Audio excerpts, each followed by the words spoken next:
Safeguarding against color revolutions is crucial. The Kazakh Presidential Press Office released a message on the 7th that President Tokayev said that constitutional order has basically been restored across the country, and local governments are in control of the situation. Obviously, this is good news.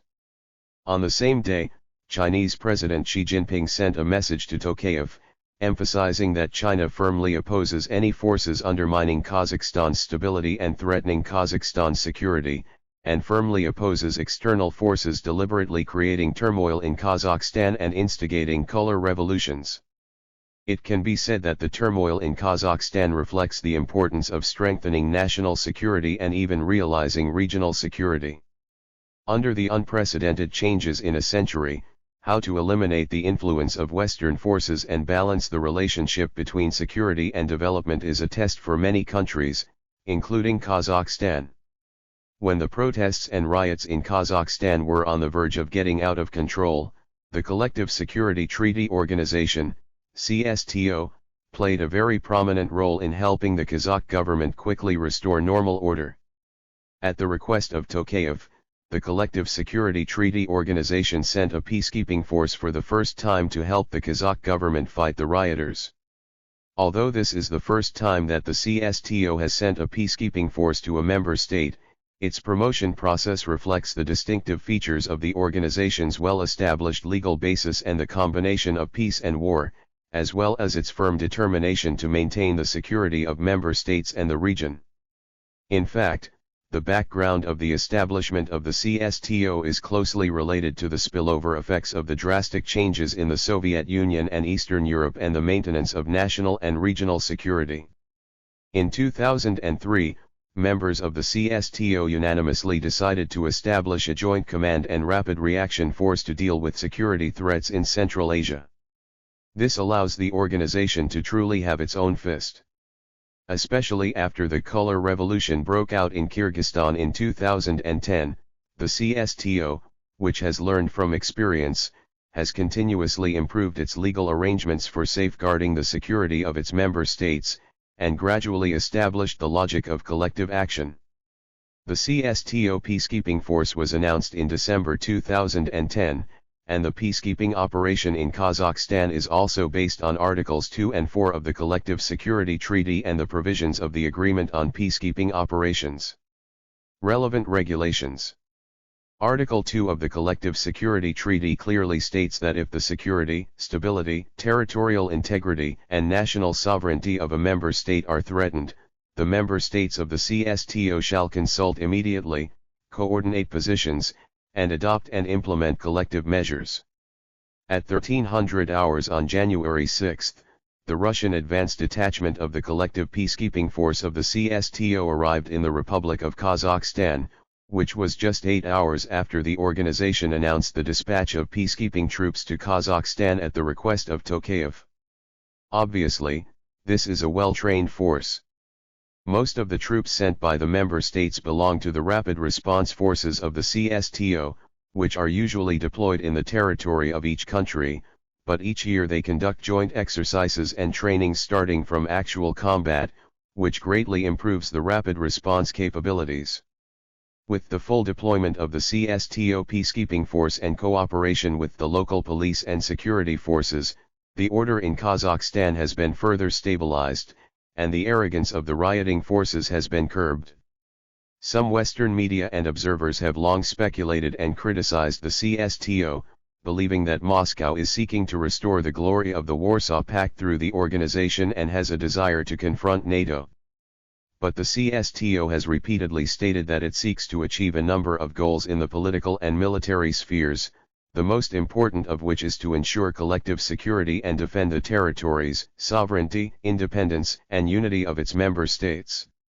In addition, it is committed to maintaining regional peace and security, combating terrorism and organized crime, and preventing the proliferation of weapons of mass destruction. The author believes that the reason why some Western politicians look at the CSTO with colored glasses is that the organization has increasingly become a firewall and fire extinguisher to prevent external forces from engaging in color revolutions in Central Asia. Taking the large-scale riots that broke out in Kazakhstan as an example, we have to pay attention to the powerful boosting force behind the riots when they implemented the new strategy of color revolution. Unlike in the past, this riot has pushed the so-called democratic elites of Ukraine and Belarus to the front row behind the scenes. They even distributed a large number of action manuals used in the demonstrations in Ukraine and Belarus in the early years to the demonstrators in Kazakhstan. In addition, although the new crown epidemic has blocked cross-border exchanges between democratic elites, cloud-based tools provide faster and more convenient so-called democratic exchanges. On the social tool platform, the democratic elites of Ukraine and Belarus used their own words to coax Kazakhstan's compatriots to incite the people and how to choose demagogic slogans. Reports say Abryazov, a Kazakh oligarch in exile in France, is remotely controlling protests in the country from his headquarters in Ukraine. In the meantime, the Bridge, a Bluetooth chat artifact that does not require the internet, became popular and became the core platform for protesters to coordinate their actions after the disconnection. This software has also been widely used by participants in the Belarusian riots in 2020 and Hong Kong rioters in the 2019 Hong Kong Amendment Law. In recent years, the West has carried out a more flexible breakdown-type infiltration into Kazakhstan. Taking the U.S. National Endowment for Democracy as an example, in the context of the 2020 epidemic blocking offline communication, it chose to spend a small amount of money to do big things, by providing a total of nearly $1.3 million to about 20 projects or organizations in Kazakhstan. Extending its tentacles to the fields of media, human rights, law, and historical memory research. These small amounts of money have enabled many Kazakh civil society organizations that have almost run out of food under the new crown epidemic to survive, which has achieved a multiplier effect. In 2020, when the epidemic is severe, there are still more than 20,000 NGOs active in Kazakhstan. All of the above have quietly cultivated social forces for the large-scale protests and demonstrations in Kazakhstan. Therefore, stabilizing the situation is the top priority of the current Kazakh government and peacekeeping forces, and how to eliminate the influence of Western forces and hostile forces in the future is the key to long-term stability in Kazakhstan. This was an attempted government coup. It is now obvious that all this was coordinated from a single point. There was a single contact point because we saw that at the same time there were attacks against regional authorities, law enforcement agencies, detention centers, and strategic facilities, as well as television networks. All this was happening at the same time. They seized airports, blocked roads, prevented ambulances and firefighters from doing their work. There were also attacks against army bases. They were trying to get their hands on the weapons.